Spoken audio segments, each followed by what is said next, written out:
It's live on KEXP. I'm your host, DJ Kevin Cole, listener-powered, independent, 90.3 FM in Seattle, 92.7 in the Bay Area, streaming 24/7 online at kexp.org and via our mobile apps.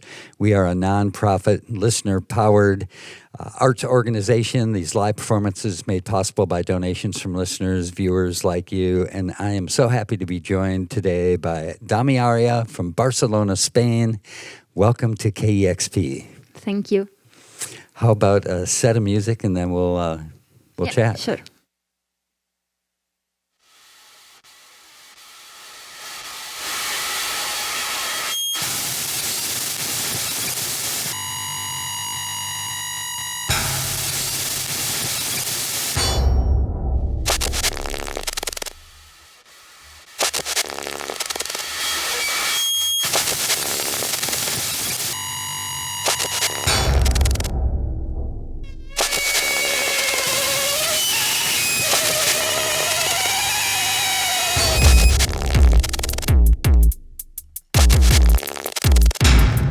Calles muertas, solo estás.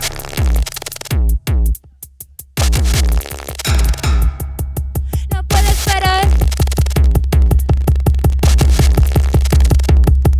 de pensar.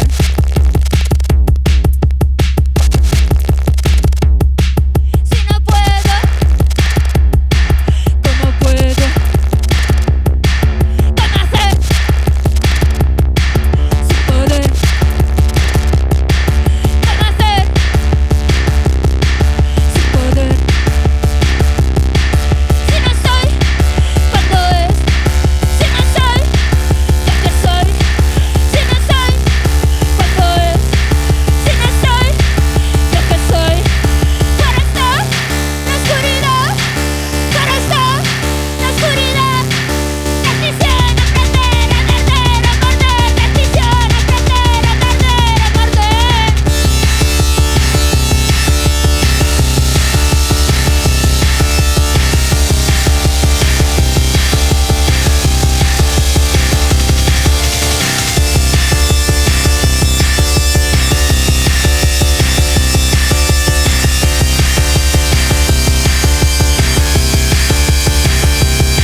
It's Dami Aria live on KEXP.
Damiaria live on KEXP, man. I love you so much. That was amazing.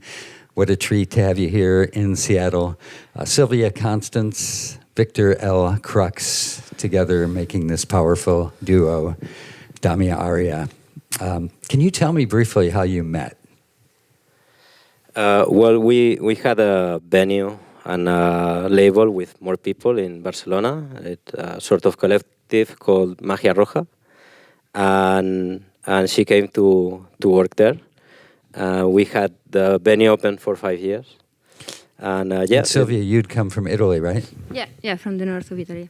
I was 18 when I moved to Barcelona, and I didn't know much about this kind of music. Really, it was a big discovery getting to Magia Roja, to the venue.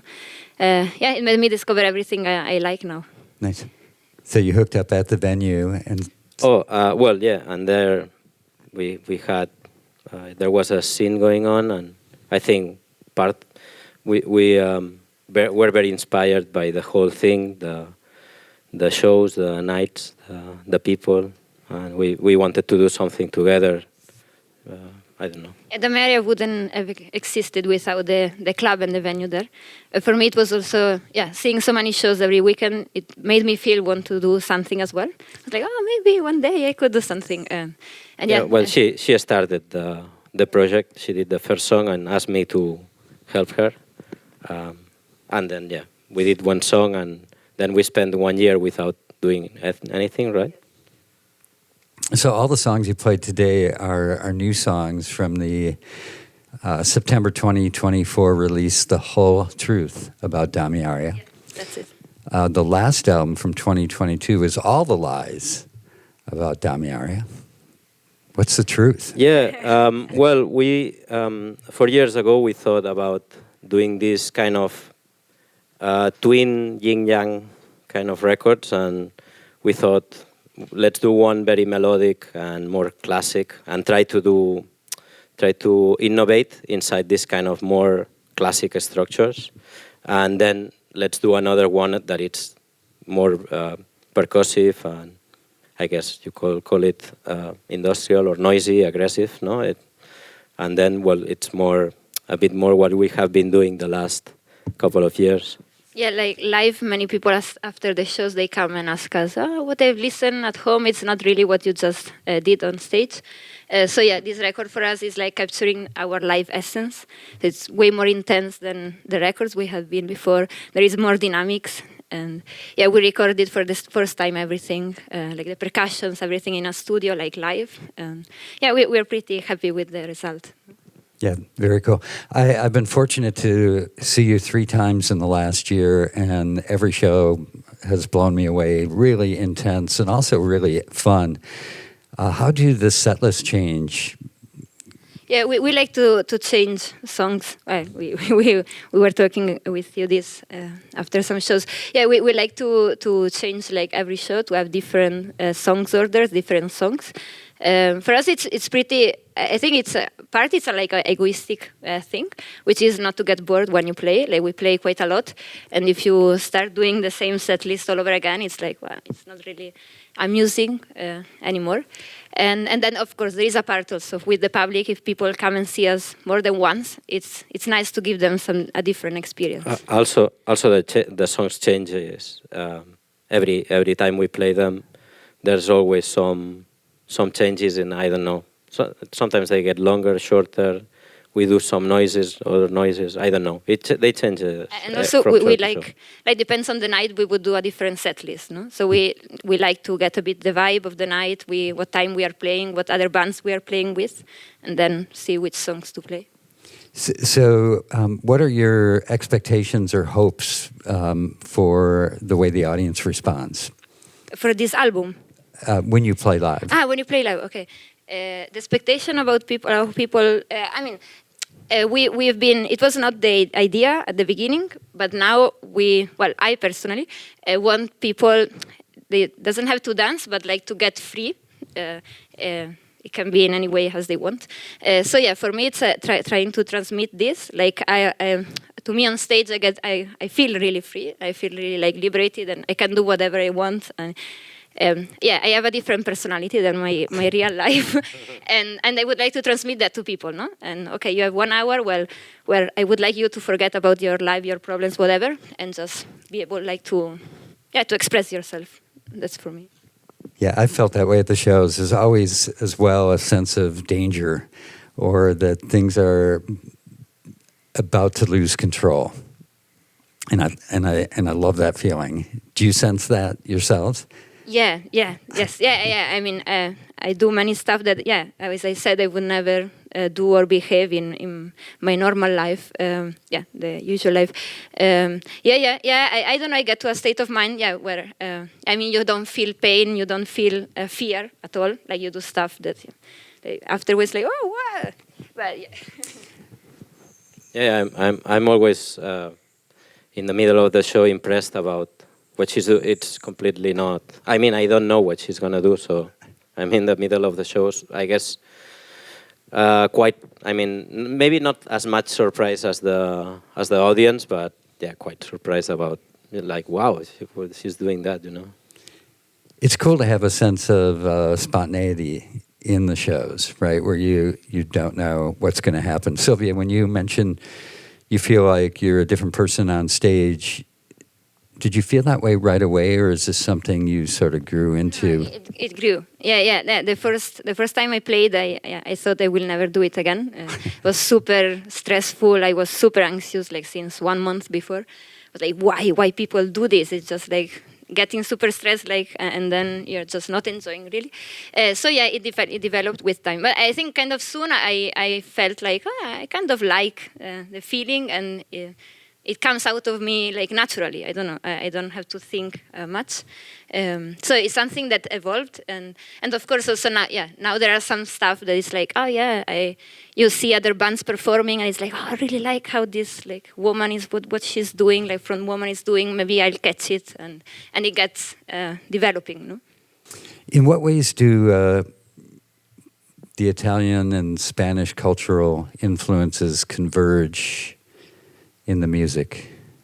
You mean like backgrounds, like bands that we are influenced by, or? Yeah, it could be bands that you're influenced by. It could be just other elements of both your separate cultures coming together when you create in the studio. For me, like when I first started, like using the Italian, it's like as I live in Spain since 10 years now, I don't get to speak much of Italian. So like writing in Italian, it's like getting like a bit home in a way, and it's also comes out of me less naturally. That's Spanish. Like I speak Spanish every day, so naturally, like Italian is a bit more.